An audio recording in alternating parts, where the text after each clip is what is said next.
Hi everyone, welcome to my channel Rajni Khana खजाना।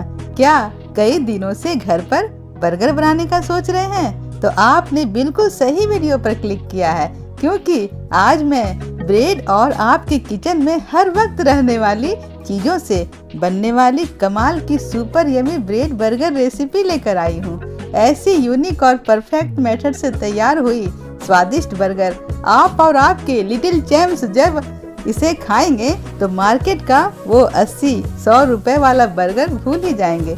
आलू टिक्की की तैयारी से लेकर इस वेज पनीर ब्रेड बर्गर को सर्व करने तक की पूरी वीडियो देखिए। पसंद आए तो वीडियो को लाइक कीजिए और चैनल पर नए हैं तो चैनल को सब्सक्राइब कर लीजिए। आइए हमारे किचन में बनाते हैं इस ब्रेड बर्गर को।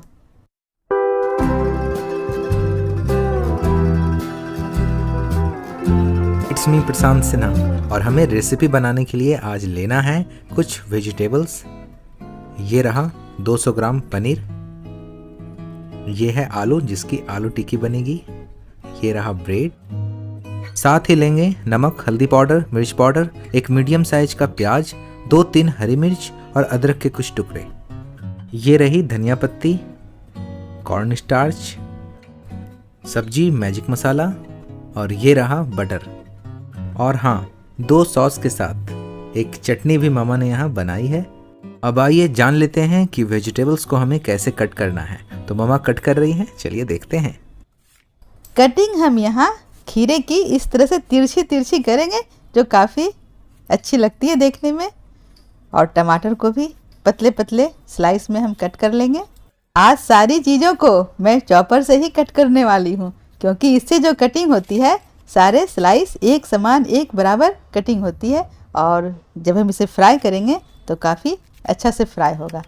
और कैबेज को पिज़्ज़ा कटर या फिर चाकू से कुछ इस तरह से पतली पतली लंबी लंबी स्लाइस कर लेनी है। अब हम पनीर की कटिंग करते हैं। तो पनीर हमें इसी तरह चक्कुट साइज का ही लेना है, ताकि जब इसकी हम स्लाइस निकालें तो काफ़ी क्लियर स्लाइस निकले। पनीर की ऐसी स्लाइस हम तभी कर सकते हैं जब ये फ्रीज से निकाला हुआ हो। तो मैंने थोड़ी देर पहले ही इसे फ्रीज से निकाला है। आलू टिक्की रेडी करने के लिए सबसे पहले यहाँ पर मामा प्याज को कट कर ले रही है कुछ इस तरीके से। प्याज कट होने के बाद हम हरी मिर्च कट करेंगे, बिल्कुल इस तरीके से हरी मिर्च को कट कर लेना है। और साथ ही अदरक के जो टुकड़े हमने लिए थे उसे भी इस तरीके से कट करके हमें इसे क्रश कर लेना है।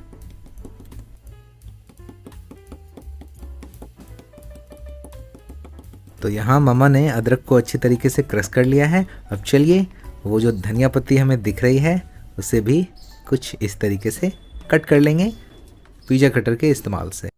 अब इन सभी चीज़ों को अच्छी तरीके से भुनना है। जब ये थोड़ा भुन जाएगा तब हम इसमें ये मसाले ऐड करेंगे।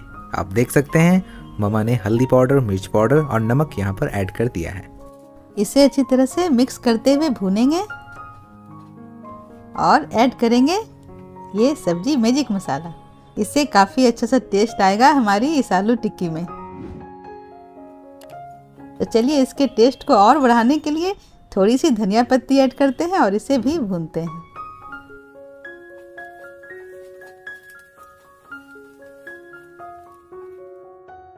गैस को अब ऑफ कर देंगे और इसमें आलू मिक्स करेंगे। तो इस तरह से उबले हुए कुकर के अच्छी तरह से बॉयल आलू जब इसमें हम मिक्स करेंगे तो आपको दिखेगा कि इसमें पानी का अंश बिल्कुल भी नहीं है।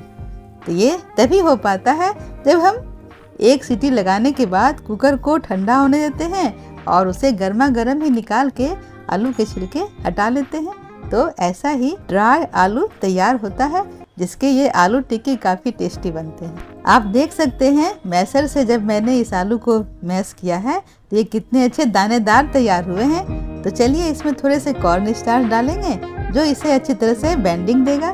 तो यहाँ कॉर्न स्टार्च मैंने 3 टेबल स्पून लिया है, तो सारा लग जाएगा इसमें। तो देखिए इसे अच्छी तरह से मिक्स करते हुए हम इसका डो तैयार कर लेंगे। और हाँ, इस वक्त यदि कॉर्न स्टार्च अवेलेबल नहीं है तो आप इसकी जगह पर चावल के आटे का भी इस्तेमाल कर सकते हैं, उससे भी ये टिक्की काफ़ी स्वादिष्ट बनती है। अब मम्मा जब तक इसे अच्छी तरीके से मिक्स करती हैं आलू मसाले के साथ में, तब तक फटाफट हमारे चैनल को आप सब्सक्राइब कर लीजिए, क्योंकि हमारे चैनल पर इसी तरह की कमाल की वीडियोस, कमाल की रेसिपीज मम्मा शेयर करते रहती हैं। बिल्कुल, यदि हमारी रेसिपी बताने का तरीका आपको पसंद पड़ता है तो बस कुछ नहीं, हमारी वीडियो को लाइक कर दिए, तभी तो हम जानेंगे कि आपको पसंद पड़ता है। अब जैसा कि आप देख रहे हैं, इस गोल गोल आलू मसाले को मैं इस तरह से हथेली के साथ दबाते हुए इसे टिक्की का रूप दे रही हूँ। तो सारी टिक्की एक समान बनने चाहिए, तो इस बात का ध्यान रखना है और इसके लिए हल्का हल्का तेल हाथ में लगाते हुए बनाएंगे तो काफ़ी अच्छा टिक्की तैयार होगा। ये देखिए। चलिए अब इसे हम सेकते हैं, जिसके लिए मैंने ये नॉन स्टिक की तवा लिया है। अब गैस उधर ऑन है, तो यहाँ पर हम साइड खाली जगहों पर इस तरह से तेल थोड़े थोड़े गिराते जाएंगे और इस तरह से तवे को घुमाते जाएंगे ताकि तेल टिक्की पर सब तरफ जा सके। तो यहाँ इस तरह से जब हम टिक्की को फ्राई करते हैं तो टिक्की बहुत ही अच्छी तैयार होती है। तो इसे कम तेल पे ही बनाना है ताकि ये हेल्दी और टेस्टी रहे। इस तरह से जब हम आलू की टिक्की को सेकते हैं तो ये काफ़ी क्रिस्पी तैयार होता है और टूटने का चांस बिल्कुल भी नहीं रहता है। तो आप देख रहे हैं सारी टिक्की कितनी अच्छी तरह से सेक रही है।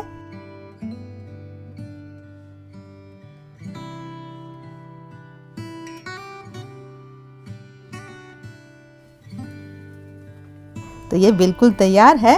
अब यहाँ बारी है लाल लाल अनार के ये दाने और धनिया पत्ती को इसमें ऐड करने की। तो आप देख सकते हैं धनिया पत्ती को कुछ इस तरीके से आलू टिक्के पर रख रही है मामा।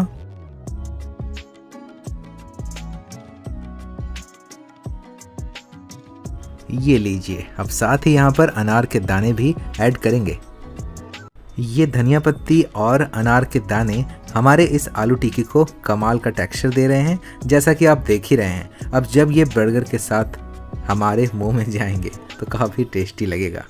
ये बर्गर को एक अलग सा स्वाद देगा। इसे अब यहाँ पर ममा प्रेस करते हुए थोड़ा सेट कर दे रही हैं। अब आइए आगे की प्रोसेस को देखते हैं। आगे हमें क्या क्या करना है वो ममा से सुनते हैं। अब आपको मेरी आवाज़ नहीं, सब्जियों की भुनने की आवाज़ जाएगी। ये देखिए, तेल में जैसे ही खीरा जाएगा तो इसकी आवाज़ तो जा ही रही होगी। तो बस हमें यहाँ देखना है, केवल अब हल्के हल्के इसे पलटते जाएंगे। और यहाँ मैंने खीरे के स्वाद को बढ़ाने के लिए थोड़ा सा नमक ऐड कर दिया है और सारी सब्जियों को इसी तरह से हम सेंकते चले जाएंगे।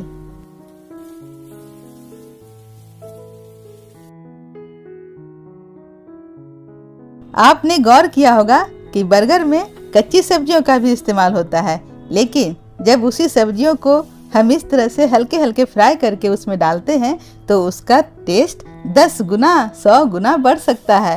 तो आप समझ सकते हैं इसे खाने के बाद।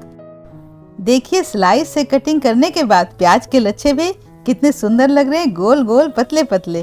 तो प्याज को भी जब हम इस तरह से फ्राई करके डालते हैं तो वो जो प्याज की एक बदबू सी होती है, ब्रेड के अंदर जाने के बाद थोड़ी सी अच्छी नहीं लगती है, तो फ्राई करने के बाद वो भी शिकायत बिल्कुल दूर हो जाती है।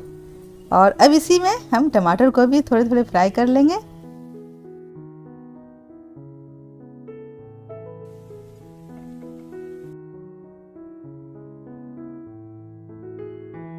टमाटर भी अच्छी तरह से फ्राई हो चुका है, तो चलिए इसे हम प्लेट में लेते हैं और पत्ता गोभी को फ्राई करने के लिए फिर से इस तवे को बर्नर पे रखते हैं और पत्ता गोभी को हल्के तेल में इस तरह से फ्राई करते हैं। अब इसमें थोड़ी सी रंगत लाने के लिए ये मैंने मिर्च पाउडर ऐड किया है।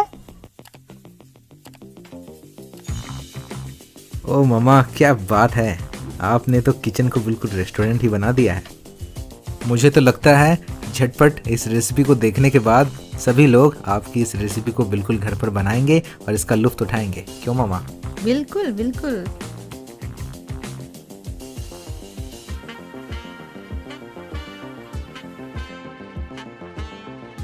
ये भी रेडी हो चुका है, तो अब हम ब्रेड को थोड़ा थोड़ा सेकते हैं।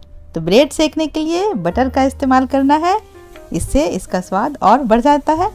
तो ब्रेड को बटर के साथ इस तरह से फटाफट सेकते चले जाएंगे। ब्रेड को ऐसा सेकेंगे कि इसमें क्रिस्पीनेस आ सके। तब जब ये सब्जियों के साथ मिक्स होगी तो थोड़ी सी सब्जियों का क्रंचीपन, थोड़ा सा ब्रेड का क्रंचीपन, थोड़ा सा पनीर का सॉफ्टनेस, थोड़ा सा टिक्की का सॉफ्टनेस जब मिक्स होगा तो आप समझ सकते हैं ये कितना स्वादिष्ट लगेगा। इस वक्त यदि बगल में कोई बंदा या बंदी साथ में हो तो इसे बनाने में और मज़ा आता है। एक तरफ से ब्रेड सिकता चला जाए और एक तरफ से ये सर्व होता चला जाए। आज तो कोई नहीं है साथ में, चलिए मैं ही ये काम खुद करती हूँ। चटनी को इस पर लगाने के बाद इस पर रखेंगे आलू टिक्की को, फिर खीरे की स्लाइस को इस तरह से कुछ दिखता हुआ भी रहे वैसा ही सेट करेंगे।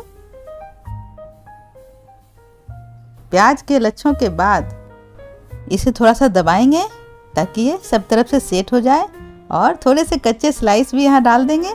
और अब पनीर के स्लाइस को इस तरह से इस पर रखेंगे कि ये थोड़ा सा ब्रेड से झांकता हुआ रहे ताकि इसकी खूबसूरती दिखाई दे बाद में।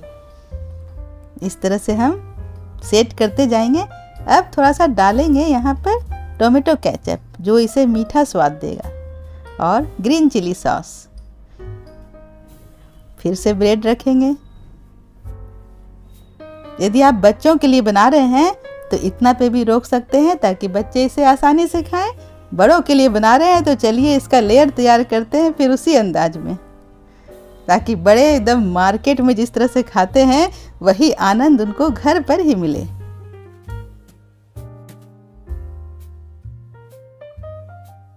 जब पनीर की स्लाइस को रखने का टाइम होगा तो हम ध्यान देंगे कि इसे इस बार इस तरह से रखना है ताकि दोनों तरफ से पनीर दिखाई दे। जी हाँ दोस्तों, जैसा कि आपने सुना भी होगा, जो दिखता है वो बिकता है। जब इस तरीके से पनीर के स्लाइसेस, पत्ता गोभी की लड़ियाँ, प्याज की लच्छे इस तरीके से जब दिखते हैं तो कमाल का लगता है ये हमारा ब्रेड बर्गर। स्ट्रीट फूड की यही खासियत है, देख कर ही खाने को मन कर जाता है। अब देखिए ममा इसे प्लेट में सर्व कर रही हैं। और हाँ, आप भी बनाइएगा तो हमें अपना फीडबैक जरूर दीजिएगा। मैंने तवे का इस्तेमाल केवल इसे सेट करने के लिए किया है दोस्तों। आप ये मत समझिएगा कि इस वक्त भी गैस ऑन है, बस केवल तवा गर्म है। कभी कभी बच्चे बर्गर खाने की काफ़ी जिद करने लगते हैं, तो आज की जो ये मैंने बर्गर बनाई है बिल्कुल ही घर की चीज़ों से ही बनाई है जो घर में एनी टाइम रहते ही हैं। बस थोड़ा समय देना है और बच्चों की डिमांड को पूरा करना है। तो इस तरह से शानदार, टेस्टी, लाजवाब बर्गर जब बच्चे खाएंगे तो वो बोलेंगे मम्मा आप कितने प्यारे हो, मम्मा मम्मा आप कितने प्यारे हो। प्यारे तो आप हो ही मम्मा। और जब इस तरीके से बर्गर बच्चों को खाने को मिलता है इतनी सारी इंग्रेडिएंट्स के साथ में, मम्मा का प्यार भी इस बर्गर के साथ आता है, तो मार्केट वाली बर्गर तो फेल हो ही जाती है। तो फिर देर क्यों करें, जाइए अपने किचन में और जल्दी झटपट ये कमाल का टेस्टी, स्वादिष्ट, यमी बर्गर तैयार कीजिए और इसका लुत्फ उठाइए। हम मिलते हैं अगली एपिसोड में अगली ऐसी ही किसी खास रेसिपी के साथ। तब तक के लिए बाय बाय। चैनल को सब्सक्राइब नहीं किए हैं तो सब्सक्राइब कर लीजिए, बेल आइकन पर क्लिक कर दीजिए।